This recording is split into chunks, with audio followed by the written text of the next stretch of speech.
Hey everybody, Mayor Tim Handren here. Today we're going to talk about the Unified Development Code.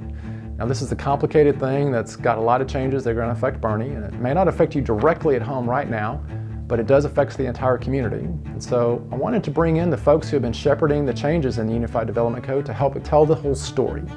What is the UDC? This document combines the various city ordinances into one document. This will include zoning regulations and subdivision regulations, as well as procedures and standards related to construction, development services, and utilities. Why adopt a UDC? It sounds a lot like the Master Plan. By combining our codes, the city can better relate all sets of regulations to minimize redundancy, reduce contradictions, and create a more streamlined, uniform development code that will be much simpler to use. If it's not the same thing, what are the differences? The Boerne Master Plan established the vision for the community, and that was adopted in 2018. With the passage of the Master Plan, work was able to commence on the Unified Development Code based on what residents said they want the city to look like going forward. Conversion to the Unified Development Code is intended to make the development process more efficient in Boerne and to facilitate design oversight in keeping with the community's vision. Am I going to have to make any changes where I live or work? Well, the short answer is no. Homeowners will continue to reside in their home just as they always have, and business owners will continue to operate in the same location as they always have. If I'm not going to see any changes, what will change? Well, you know, in recent years, the state legislature has taken many steps to make it difficult for cities to regulate development and growth in their cities. But what we can do is influence the types of development that occur. So with the UDC, there will be changes to our sign ordinances, as well as additional tree preservation ordinances, how a piece of land is zoned.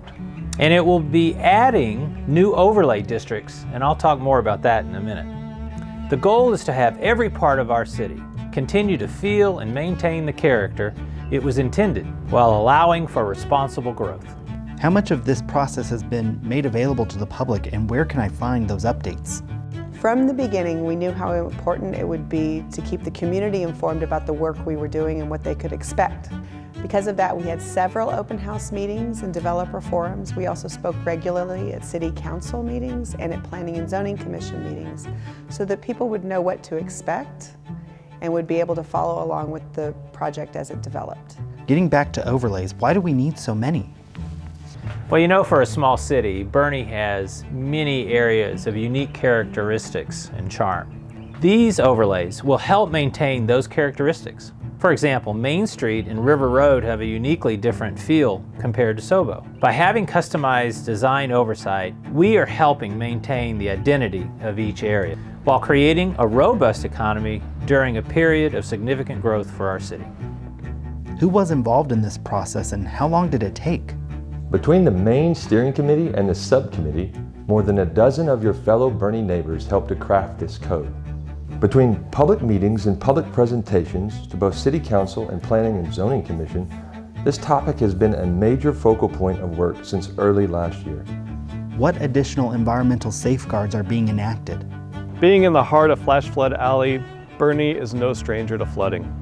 That's why the Unified Development Code has additional protections for our watershed. In addition to including the new low-impact development ordinance, this new Unified Development Code will also strengthen our tree ordinance to account for tree canopy coverage, ensuring that we have quality, beautiful trees. These changes will have our regulations fall in line with other Hill Country communities, and in some cases be models for what other Hill Country communities can do to preserve the natural environment of the Texas Hill Country. As you can imagine, this is a complicated topic, and trying to condense this 400-page plus document down into just a couple-minute video is complicated. So here's what you can do. If you have questions, you can reach out to me directly or your city council representative. So you know a lot more about the Unified Development Code. Like I said, if you have questions, you know who to reach out to. Take care, everybody.